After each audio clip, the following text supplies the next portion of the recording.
जय लहुजी, जय ज्योती, जय क्रांती, जय भीम. नमस्कार. माझं नाव आहे दीपक आणि तुमच्या सगळ्यांचं माझ्या यूट्यूब चॅनलमध्ये खूप स्वागत आहे. मी सध्या आहे पुण्यातील संगमवाडी भागामध्ये.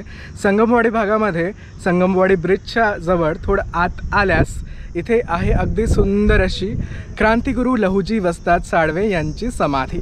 तर आपण समाधी स्थानाचं दर्शन घेऊया. हे स्थान कसं दिसतं हे सगळं मी तुम्हाला दाखवतो. थोडी माहिती जाणून घेऊया. हा संपूर्ण व्हिडिओ पहा, लाईक, कमेंट, शेअर आणि सबस्क्राईब करायला विसरू नका. तर हा आहे पुण्यातील प्रसिद्ध संगमवाडी ब्रिज, अर्थात मुठा नद्यांचा जिथे संगम होतो त्या स्थानाला संगमवाडी असे नाव आहे. त्या संगमवाडीला पुण्याशी जोडणारा हा आहे प्रसिद्ध संगमवाडी ब्रिज.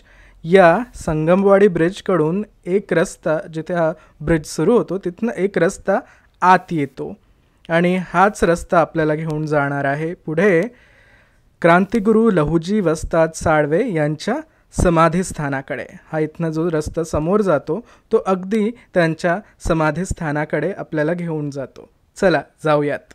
संगमवाडी उड्डाणपुलाकडून एक रस्ता जो आत येतो त्याने आपण पायीसुद्धा इथपर्यंत येऊ शकतो. अर्थात 5 ते 6 मिनटामध्ये तुम्ही इथे येऊन पोहोचता.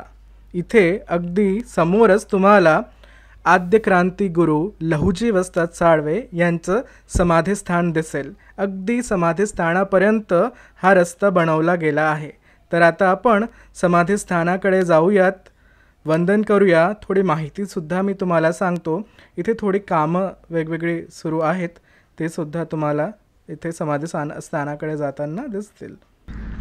क्रांतिगुरू लहुजी वस्ताद साळवे यांच्या स्मारकाकडे आपण येऊन पोहोचलो आहोत. आपण जाऊया आणि दर्शनसुद्धा घेऊया. बघा, इथे पुणे महानगरपालिकेकडून थोडी माहिती आहे दिलेली. तर इथे त्यांची प्रतिमा आहे. सर्वप्रथम तर त्याला नमन करूयात. खूप सुंदर अशी प्रतिमा आहे. चप्पल काढूयात आधी. हे बघा, लिहिलं आहे, जगेन तर देशासाठी, मरेन तर देशासाठी, क्रांतिगुरू लहुजी राघोजी साळवे.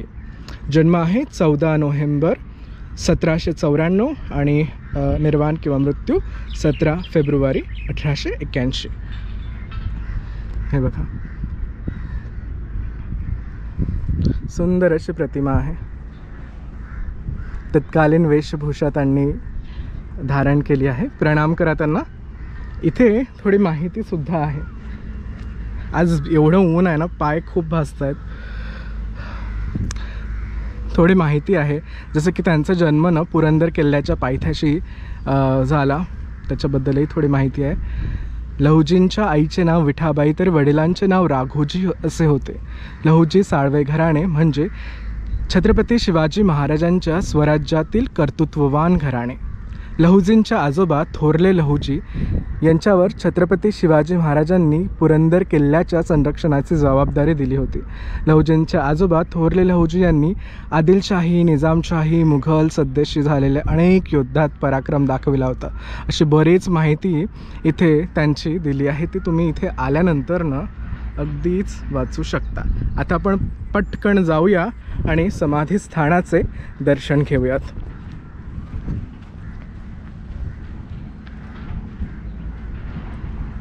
खरं तर इथे खूप मोठं स्मारक व्हायला हवं. त्याचं बांधकाम साठीचं सगळं सामान इथे आलं आहे आणि ते बहुता लवकरच होईल. आद्य क्रांतिगुरू लहुजी वस्ताद साळवे स्मारकाचे भूमिपूजन, संगमवाडी, पुणे महानगरपालिका आणि इतर जी माहिती आहे हे इथे दिली आहे. चला आपण जाऊन दर्शन घेऊयात. इथे मशालीसाठी जागा आहे आणि इथे हे आहे समाधीस्थान. नमस्कार करा, वंदन करा. जय लहूजी।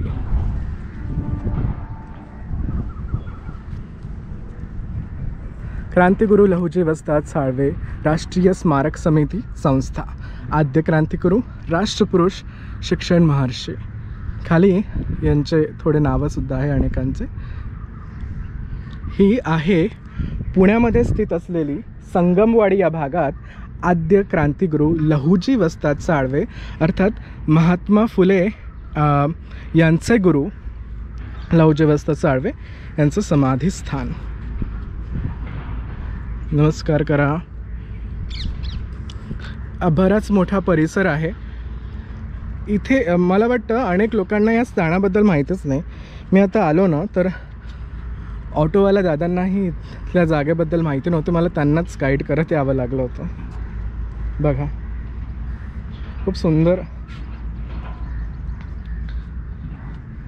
हे समाधी स्थान। चला तर थोडी माहिती आद्य क्रांतिगुरू लहूजी वस्ताद साळवे यांच्याबद्दल घेऊयात। लहूजी राघोजी साळवे अर्थात लहूजी वस्ताद यांचा जन्म 14 नोव्हेंबर 1794ला पुणे जिल्ह्यातील पुरंदर तालुक्यातील पुरंदर किल्ल्याच्या पायथ्याशी झाला। त्यांच्या वडिलांचे नाव राघोजी साळवे तर आईचे नाव विठाबाई होते। ते मातंग समाजातून यायचे। आपल्या वडिलांकडून त्यांनी कुस्ती शिकून घेतली आणि कुस्तीमध्ये ते निष्णात झाले, त्यामुळे पुढे त्यांना वस्ताद ही पदवीसुद्धा मिळाली। पुण्यातील गंजपेठेत त्यांची एक व्यायामशाळासुद्धा आहे, जिला लहूजी वस्ताद साळवे यांची तालीम म्हणून सुद्धा ओळखले जाते, जी आजही पुण्यातील गंजपेठेमध्ये आहे। त्यावर आपण लवकरच व्हिडिओसुद्धा बनवूयात। आणि तिथे त्यांनी अनेक महत्त्वपूर्ण व्यक्तींना, महान व्यक्तींना युद्धकलेचे प्रशिक्षणसुद्धा दिले। त्यात महात्मा ज्योतिराव फुले, बाळ गंगाधर टिळक, वासुदेव बळवंत फडके, सदाशिवराव परांजपे, मोरू विठ्ठल वाळकेकर आणि असे अनेक महान व्यक्ती होऊन गेले। आणि त्यांनी तिथे या सगळ्यांना प्रशिक्षण दिले। हेच नाही तर महात्मा ज्योतिबा फुले आणि सावित्रीमाई फुले यांचं जे शिक्षणाचं कार्य होतं, स्त्री शिक्षण म्हणावं किंवा स्पृश्य शिक्षण म्हणावं, यामध्ये मोलाचं सहकार्य क्रांतिगुरू लहूजी वस्ताद साळवे यांचं सुद्धा त्यांना लाभलं आहे। हेच नाही तर स्त्री शिक्षणासाठी महात्मा ज्योतिराव फुले आणि सावित्रीमाई फुले यांनी जी मुलींची पहिली शाळा काढली, त्या पहिल्या शाळेत लहूजी वस्ताद साळवे यांनी त्यांची पुतणी मुक्ता साळवे यांचं नाव घातलं आणि त्या मुलींच्या पहिल्या शाळेतल्या पहिल्या विद्यार्थिनी ठरल्या। पहिल्यांदाच या समाधी स्थानाकडे आलो आणि मला फार फार बरं वाटलं, फार आनंद वाटला। खूप सुंदर ही जागा आहे आणि आणखीनच सुंदर होईल जेव्हा हे स्मारक पूर्ण होईल, अगदी भव्य असं होईल। तर हे लवकरात लवकर हो आणि तुम्हाला जेव्हा वेळ मिळेल तेव्हा नक्की पाहण्यासाठी या। पुन्हा एकदा आद्य क्रांतिगुरू लहूजी वस्ताद साळवे यांना वंदन करा, प्रणाम करा। तर क्रांतिसूर्य महात्मा ज्योतिराव फुले किंवा क्रांतिगुरू लहूजी वस्ताद साळवे यांनी जे कार्य केलं ते तर आपल्या सगळ्यांना माहिती आहेच की कसे ते एकत्र येऊन त्यांनी मग अस्पृश्य त्या काळात म्हणवल्या गेलेल्या अस्पृश्यांसाठी, त्यांच्या शिक्षणासाठी महत्त्वपूर्ण कार्य केलं। स्वातंत्र्यासाठी खरं तर त्यांनी खूप मोठं कार्य केलं लहूजी वस्ताद साळवे यांनी। आणि एक गोष्ट त्यांची मला खूप आवडते, म्हणजे ती मला खूप जास्त कनेक्ट करते, म्हणजे माझे आजोबा किंवा माझे वडील हेही कुस्ती खेळायचे आखाड्यामध्ये। आणि माझे वडील मोतीराम वानखडे किंवा माझे आजोबा ओंकारराव जाधव ही कुस्तीमध्ये निपुण होते आणि त्यामुळे त्यांची एक गोष्ट मला यांच्याशी कनेक्ट करते। आय होप ही सगळी माहिती माझी तुम्हाला नक्की आवडली असणार। आवडल्यास लाईक, कमेंट, शेअर आणि सबस्क्राईब नक्की करा आणि आपण भेटूया लवकरच एका नवीन ठिकाणी, नवीन जागेसोबत। तोपर्यंत thank you very much for watching this video. Bye bye, take care, जय लहूजी।